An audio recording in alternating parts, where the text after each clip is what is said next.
মুফাকরুল ইসলামকে এখন মিম বলে দেখানো হচ্ছে। মুফাকরুল ইসলাম 2016 সালে এখানে তৃণমূলের যিনি বিধায়ক হয়েছেন তার চিফ ইলেকশন এজেন্ট ছিল। তাহলে মুফাকরুল ইসলাম তাহলে আজকে তৃণমূল। আমি বলছি মুফাকরুল ইসলাম 2021 সালে মিমের কন্টেস্ট করেছে, তার রাজনৈতিক পরিচয়। তারপরে মিমের সাথে কি সম্পর্ক ছিল আমি জানি না, কিন্তু প্রশ্ন হচ্ছে মুফাকরুল ইসলাম যেখানে দাঁড়িয়ে বক্তব্য দিয়েছে তার প্লেস অফ অকারেন্স যেটা প্লেসটা আর মোথাবাড়ির প্লেস অফ অকারেন্স প্রায় 22 কিলোমিটার দূর। মমতা ব্যানার্জি আর বিজেপি মিলে পশ্চিমবাংলার মুসলমানদেরকে ভয় আতঙ্কে রাখতে চাইছে। মিথ্যা মামলা দিয়ে আমাদেরও প্রার্থীকে মোথাবাড়ি অ্যারেস্ট করে আমাদেরকে ভয় দেখাতে চাইছে। এই ভয় আমরা পাই না।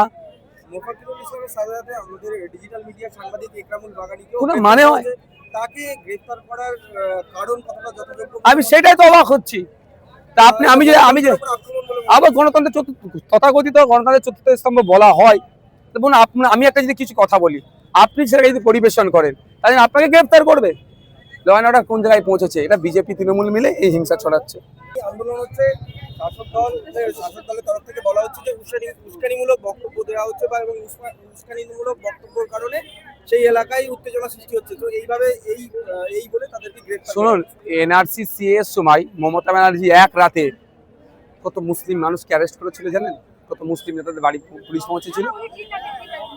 সেই পুলিশই আজকে এরকম করছে। এসআইআর নিয়ে মমতা ব্যানার্জি ঠিক এনআরসি সিএর সময় মুসলমানদেরকে যেমন ভয়ের পরিবেশ তৈরি করে ভোট নিয়েছিল, এসআইআরকে নিয়ে ভোটতে চাইছে।